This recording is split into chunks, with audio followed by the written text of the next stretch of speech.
Somewhere in your life there was a moment you learned that needing too much was dangerous.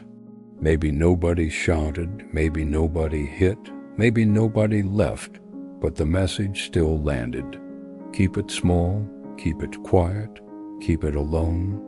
Psychologists call this emotional neglect, and it is one of the most common forms of pain precisely because it looks like nothing happened. A child can be fed, clothed, protected, and still feel emotionally starving in the same room as the people who love them.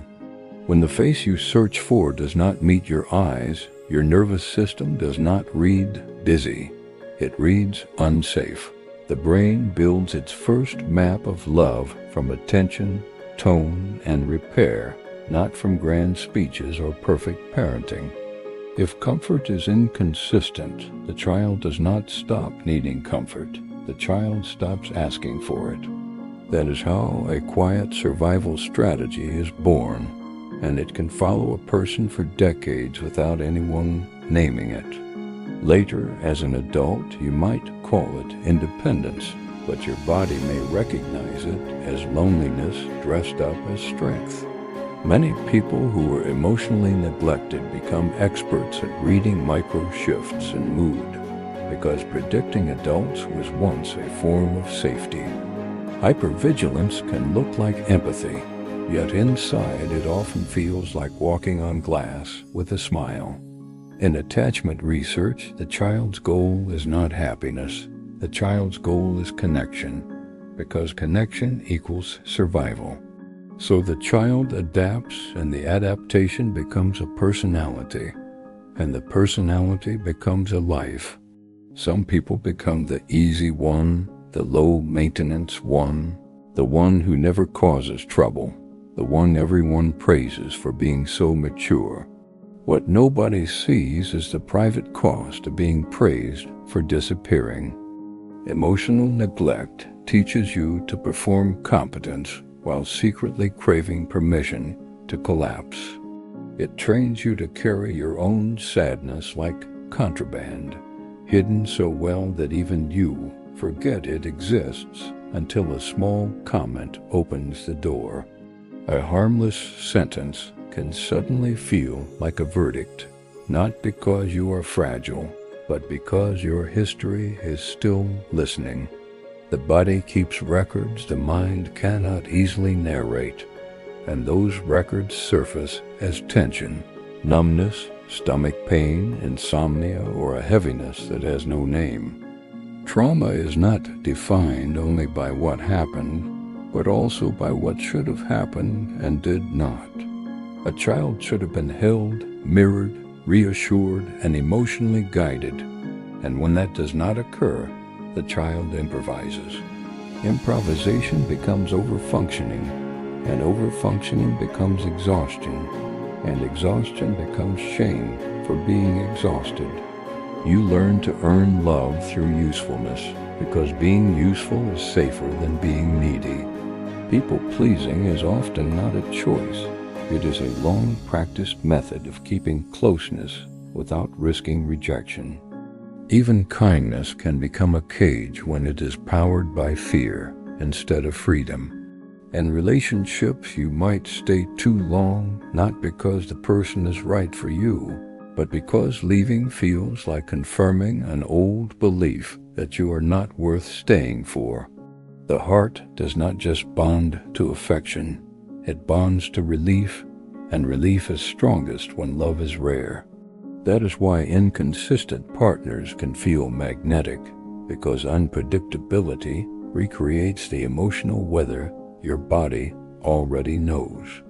Meanwhile, consistent love can feel suspicious, because calmness was never your baseline, so calmness feels unreal. This is one reason some people mistake anxiety for chemistry, because anxiety is familiar, and familiarity feels like truth.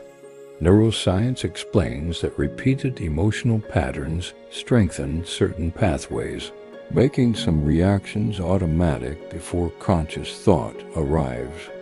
Your brain is not failing you. It is protecting you with the tools it learned when you were small.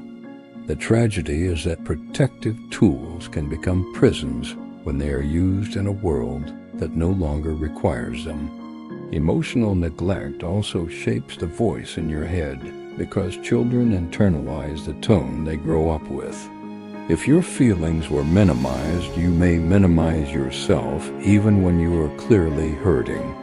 If your tears were ignored, you may judge your own tears even when they are the most honest language you have. If your joy was treated as inconvenient, you may feel guilty for being happy, as if happiness is something you must justify.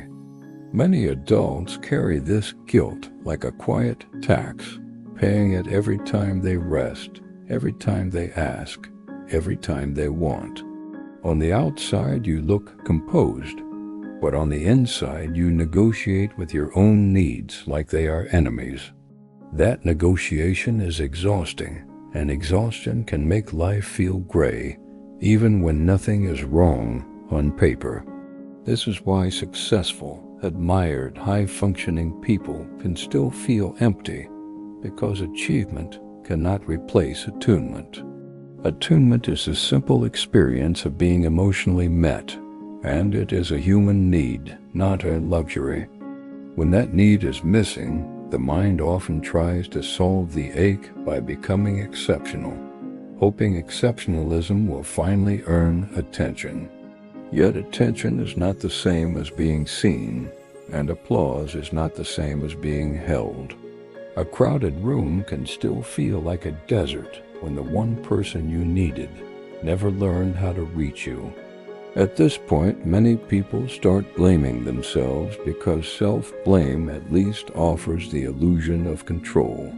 If it's my fault, the mind whispers, then I can fix it, even if the true story is that you were simply a child. The moment you realize it was not your job to teach adults how to care, something inside you softens and breaks at the same time. Grief is often the first sign of healing, because grief means you are finally telling the truth about what you needed. People cry when the nervous system senses permission, because tears are the body's way of releasing a long-held alarm. If you have ever cried over something small, it might not have been small at all. It might have been the first safe crack in a dam. Healing emotional neglect is not about blaming parents. It is about rescuing your own emotional reality from silence. It begins with noticing your sensations without rushing to explain them away. It continues by naming feelings with precision, because naming turns fog into information. Research on emotion regulation shows that labeling emotions can reduce their intensity, not by erasing them, but by organizing them. Your inner world becomes less terrifying when it becomes legible. Then comes the harder step, asking for what you need, not perfectly, but honestly, even if your voice shakes. Healthy people do not punish needs. They respond to them, negotiate them, and sometimes they repair mistakes with care. Repair is the difference between harm and trauma, because repair teaches the nervous system that rupture is survivable. Many emotionally neglected adults never learned repair, so they equate conflict with abandonment and silence with safety. Learning repair later can feel like learning a new language, because it requires staying present while fear urges you to disappear. Boundaries also become essential, because emotional neglect often trains you to accept crumbs and call it a meal. A boundary is not a wall. It is a door with a handle on your side. When you stop overgiving, some people will call you selfish, but what they really mean is that you are no longer convenient. That moment can hurt, yet it is also proof that your life is changing. Real love does not require you to shrink, translate yourself constantly, or apologize for existing. Real love makes room for your full range. including your sadness, your anger, your softness, and your joy. One of the most emotional turning points is realizing that you were never too sensitive. You were undersupported. Sensitivity is not weakness. It is data, and the problem was that nobody taught you how to treat the data with respect. In therapy, many people finally hear the sentence that rearranges their life. It makes sense that you feel this way. That sentence works because it restores what neglect removed, which is emotional legitimacy. You do not heal by becoming tougher. You heal by becoming safer to yourself. Safety is built through repeated experiences of being met, and you can create those experiences with the right people and the right practices. Journaling, somatic work, and mindfulness can help, but the deepest medicine is relational, because the wound was relational. A nervous system that learned loneliness in connection needs connection to unlearn loneliness. This is why chosen family can be life-saving, because it proves that love can be learned, not just inherited. If you grew up feeling invisible, being seen can feel almost painful at first, like stepping into sunlight after years in a dim room. You might flinch at praise, distrust kindness, or feel the urge to leave before you can be left. Those urges are not character flaws, they are old alarms, and alarms can be retrained. Each time you stay present with someone safe, your brain updates its map. Each time you speak a need and survive the moment, your body learns that asking does not equal danger. Each time you rest without apologizing, you teach your system that worth is not earned by suffering. One day you notice a strange new feeling, which is calmness that does not feel empty. Then you notice another, which is the ability to want without shame. Then you notice another, which is the ability to receive without bargaining. The goal is not to erase your past. The goal is to stop living inside the rules your past wrote for you. Your story changes when you stop calling survival a personality and start calling it what it was, adaptation. Adaptation deserves respect, but it also deserves an ending. If this video feels like it is describing your life, that is not coincidence, because emotional neglect is widespread and often unnamed. The most dangerous part of unnamed pain is that it convinces you nothing counts, so you keep carrying it alone. Today, decide that this pain counts, because what you could not name still shape your choices, your relationships, and the way you learned to carry yourself through the world. Let it be real and worthy of compassion, because the moment you treat your own inner experience as valid, the old spell of silence begins to break.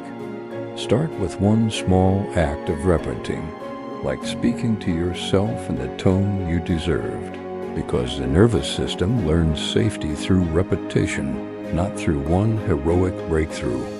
Choose one person who has earned your honesty and practice being slightly more visible with them, because healing begins when your truth is received without punishment.